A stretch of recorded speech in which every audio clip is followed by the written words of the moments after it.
ఒరే జగనే మేనరా బస్సులు నిలబెట్టించినాడు. ఈ బీజేపీ గవర్నమెంట్ లో బస్సులు తగలబెట్టారు. అంతకన్నా నీచం ఉందరా బాబు?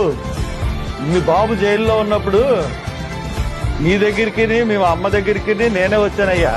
నారా లోకేష్ వచ్చి సంఘీభావం అని చెప్పాను. మంచి బహుమతి ఇచ్చారు నాకు. మీకన్నా జగన్ ప్రభుత్వం 1000 రెట్లు బెటర్ లాగా అనిపించింది. ఈవేళ ఇంత హింస ఎప్పుడు పెట్టలేదు. నన్ను ఇష్టానుసారంగా చేస్తారా? సిగ్గుండాలి. మీ బాబుకు ఫోన్ చేసి చెప్పు, ముఖ్యమంత్రి ఇక్కడ ఉండాలి, ఇక్కడ ప్రజల మధ్య చూసుకోవాలి, ఫారెన్ వెళ్ళి చేసుకోవడం లేదు. ఒరే జగనే మేనరా బస్సులు నిలబెట్టించినాడు. ఈ బీజేపీ గవర్నమెంట్ లో బస్సులు తగలబెట్టారు. అంతకన్నా నీచం ఉందరా బాబు? మీ బాబు జైల్లో ఉన్నప్పుడు మీ దగ్గరికి మేము అమ్మ దగ్గరికి నేనే వచ్చానయ్యా. నారా లోకేష్ వచ్చి సంఘీభావం అని చెప్పాను. మంచి బహుమతి ఇచ్చారు నాకు.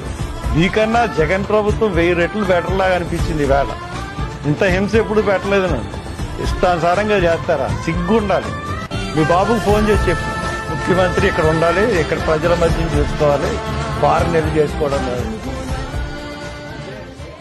ఒరే జగనే మేనరా బస్సులు నిలబెట్టించినాడు. ఈ బీజేపీ గవర్నమెంట్ లో బస్సులు తగలబెట్టారు. అంతకన్నా నీచం ఉందరా బాబు? మీ బాబు జైల్లో ఉన్నప్పుడు మీ దగ్గరికి మేము అమ్మ దగ్గరికి నేనే వచ్చానయ్యా. నారా లోకేష్ వచ్చి సంఘీభావం అని చెప్పాను. మంచి బహుమతి ఇచ్చారు నాకు. మీకన్నా జగన్ ప్రభుత్వం 1000 రెట్లు బెటర్ లాగా అనిపించింది. ఈవేళ ఇంత హింస ఎప్పుడు పెట్టలేదు. నన్ను ఇష్టానుసారంగా చేస్తారా? సిగ్గుండాలి. మీ బాబుకు ఫోన్ చేసి చెప్పు, ముఖ్యమంత్రి ఇక్కడ ఉండాలి, ఇక్కడ ప్రజల మధ్య చూసుకోవాలి, ఫారెన్ వెళ్ళి చేసుకోవడం లేదు.